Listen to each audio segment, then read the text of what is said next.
Gimana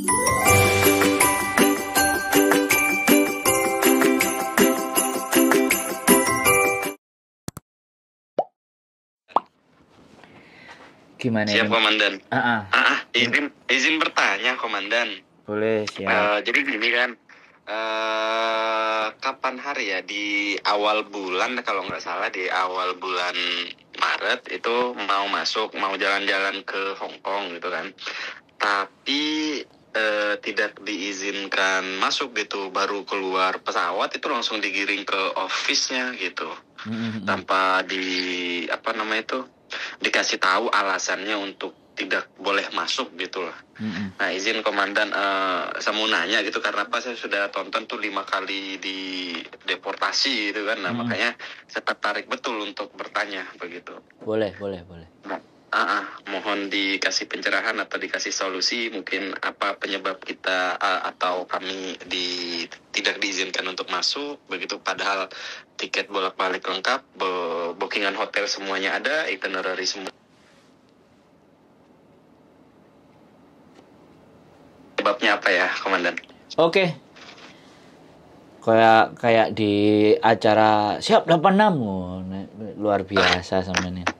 Oke, sebelumnya kan udah tahu ya wong ganteng sak donya. Jadi jangankan sampean, saya juga 5 kali dideportasi itu aja reasonnya nggak ada, tapi yang jelas saya memang sudah hampir 23 bulan keluar masuk. Itu kalau saya cerita dulu latar belakang saya ya.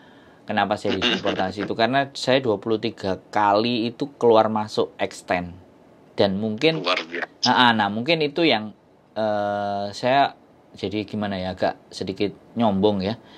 23 bulan. Saya rasa saya pernah dengar paling lama itu 6 bulan, tapi saya bisa sampai 23 bulan. Ya, mungkin itu nanti buat orang-orang yang pinter mau cari cara lah. Ya, silakan difotokopi. Nah, kalau kita bertanya tentang alasan, jadi imigrasi di setiap port atau border itu punya wewenang.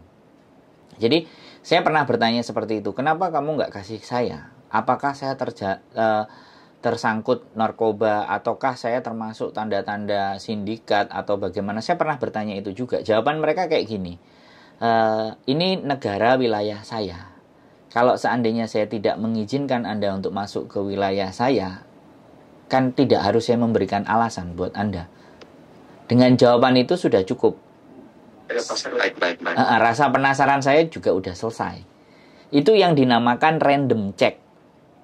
Jadi, itu yang dinamakan random check. Kadang seseorang yang hanya membawa tiket bolak-balik saja, tidak membawa itinerary, itu kadang juga bisa masuk. Disitulah makanya kalau sampean tahu simbolnya para backpacker di seluruh dunia, kan hanya imigrasi dan Tuhanlah yang tahu alasannya kenapa kita ditolak, kan seperti itu. Betul sekali. Nah, iya, karena ini tulisannya sampean ada hubungannya dengan backpacker, pastinya. Kalau saya sih, ya memang sejak dulu juga mengamati, bahkan mempelajari bagaimana Hong Kong, seperti apa portnya. Saya 6 bulan riset. Jadi bukan tidak ada alasan ya ketika memang saya bisa sampai sebegitu panjangnya. Itu usaha secara riset yang baik bisa dinalar. Karena ada usaha yang tidak bisa dinalar dan berdasarkan keyakinan. Jadi saya melakukan 2 hal tersebut gitu loh. Saya memang ngeriset supaya bagaimana. Nah, oke, kesempatan gagal ya. Sekarang kalau apakah sampean bertanya lagi bagaimana kira-kira cara masuk lagi? Betul sekali, Komandan. Tak jawab itu. Izin diinfokan, Komandan.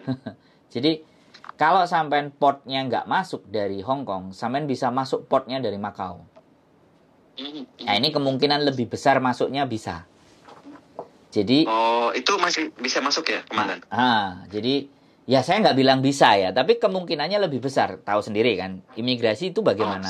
Makanya kita bicaranya bukan sesuatu yang pasti, tapi kita berbicara adalah kemungkinan-kemungkinan. Karena bagaimanapun ini di luar kuasa dalam diri kita, ya kan. Prosedur udah kita jalankan, kan nyatanya juga kita kembali kan gitu.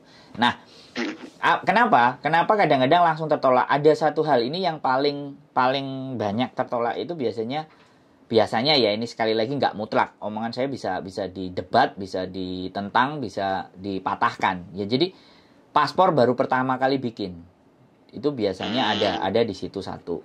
Nah, Yang kedua, random check tadi. Sisanya kita nggak bisa jelaskan. Nah, kalau kita berangkatnya dari Makau, ya kan, otomatis tiket berangkat kita ke Makau, pulang juga kita ke Makau, itinerary pun juga ke wilayah Makau. Tapi setelah dari Makau, kita bisa